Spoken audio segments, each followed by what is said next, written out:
Қарлығаш пен Дәуіт. Бір қарлығаш жардың қуысына ұя салып өмір сүріпті. Қанаты қатпаған балапандары анасы азық әкелуге кеткенде шыдамсызданы күтумен болады екен. Бір күні балапандарды жемекке қарлығаштың ұясына жауыз жылан өрмелеп шығып бара жатады. Мұны көрген қарлығаш аспан мен жерді шарлап, шыр-шыр етіп, балапандарды қорғаудың амалын іздейді.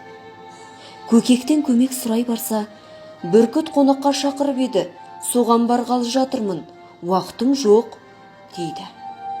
Одан шығып қарғаға барса, үйленгелі жатқанымда мазам далма, дейді. Қарлығаштың амалы таусылып, шырылдап ұшып келе жатады.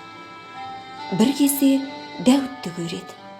Дәуіт қарлығаштың шыр-шыр еткен дауысын естіп, «Достым, неге зарлайсың?»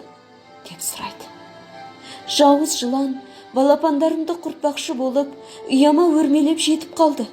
Соған не істерімді білмей ұшып жүрмін», деп қарлығаш көзінің жасын төгіп жібереді.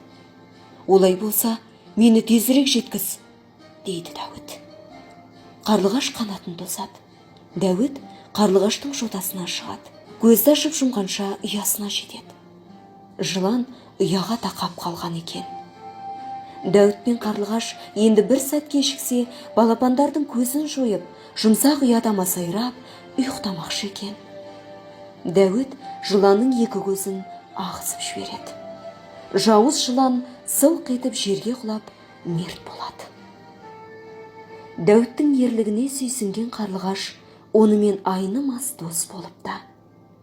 Содан бері талай заман өтсе де, екеуі бір ұяда тұрып, бірге өмір сүреді екен.